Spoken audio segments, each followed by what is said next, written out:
Hey guys, Matt's Corner 123 here. This video is going to be showing my vintage Duncan parking meter, which I have been recently working on finishing the restoration of.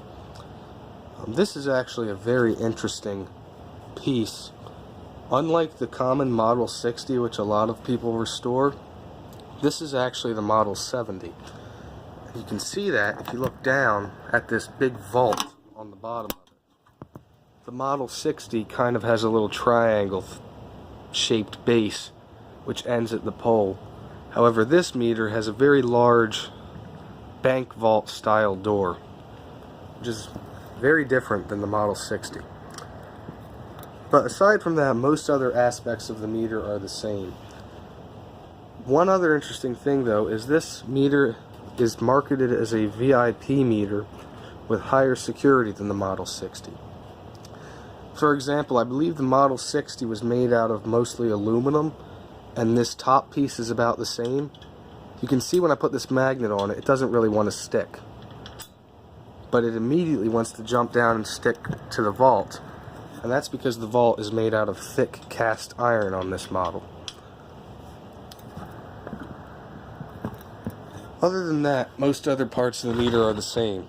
Turning it around, you can see the top looks a lot like a Model 60 would. Service lock is in the same place, and the mechanism is about the same as a Model 60 would use. I believe these mechanisms were pretty much universal throughout the Model 50 up to the Model 90, I believe.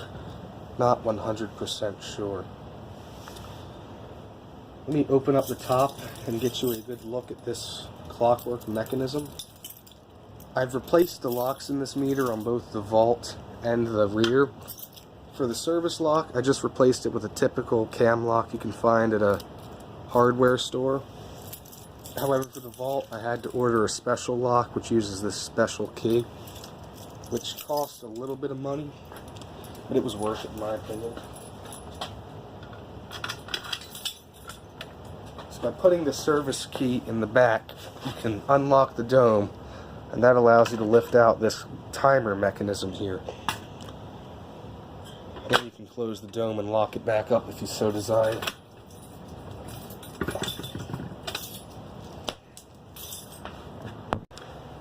Okay, so this right here is the meter mechanism, and this is really the brain of the entire meter.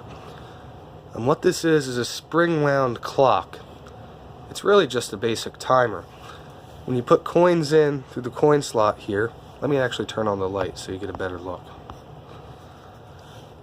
They go into this little bucket slash basket mechanism, and a little lever will pop out of the back and catch onto a wheel, and when you turn the handle it winds up the clock, and that puts time on the meter. Really a fairly simple mechanism. However, it's really neat how they managed to design all of this and fit it into a relatively small space. Here's my hand up to it for comparison. You can see it's just a little bit bigger, but it's relatively compact. So let me just put that back in the meter and I'll show you the entire system operating.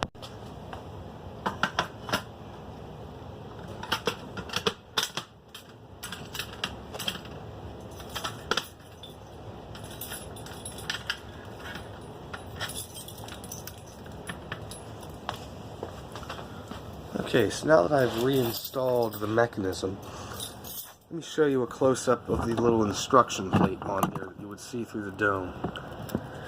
This mechanism, let me turn off this light, that kind of helps. In my opinion, this is a rather unique mechanism in that it has a neat little feature here. If you read it, it says time for first quarter inserted includes 10 minutes free time. And what that is you see this little red mark here? It gives you an extra 10 minutes for free for the first quarter. And thereafter it's 60 minutes, so an hour for each quarter until you reach the maximum time on dial, which it says by just saying to maximum time on dial. And as you can see, it has a 2-hour time limit, so for 50 cents you get 2 hours and 10 minutes roughly. This isn't perfect in timing. I think it might be a little bit off, and that's probably what the 10 minutes free are for. At least that's what somebody said to me. that since these aren't 100% accurate, the 10 minutes free might be there just to make up for if it was going to steal a couple minutes from you somewhere. Still, I think it's pretty interesting because I haven't seen a whole lot exactly like this. Actually, I don't think I've ever seen any mechanism exactly like this. I've seen some similar, but not 100% the same. This meter accepts quarters only, and if you looked at the bucket, there were places for what appeared to be a nickel and a dime. However, it's covered up on the front. It says quarters only. And to operate this meter, let me open up the vault and grab a couple quarters. Actually, I'll show you that in a minute, because the vault's also a rather unique piece or part of the meter.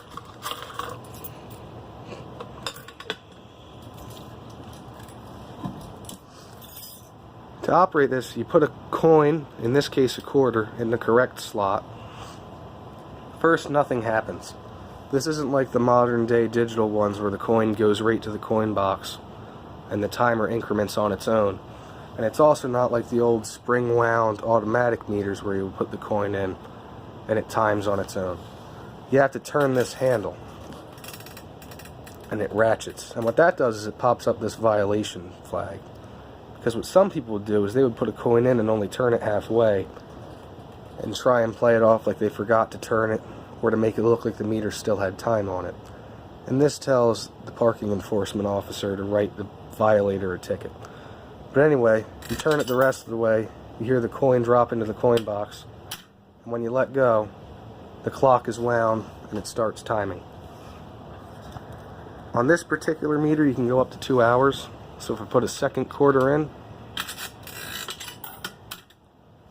the clock goes up to 2 hours. It actually moves a tad bit past there. So after the money goes through the timer head and has been collected, it drops down into this vault. And to get at it, you use this special key, which has what I believe is called a slider lock in the door. You insert that key in that hole, turn it, and this whole door pops down on these hinges. And a coin cup would normally sit where I have this little box, and the coins would be collected in there. That's one thing I still have to get, is a coin cup.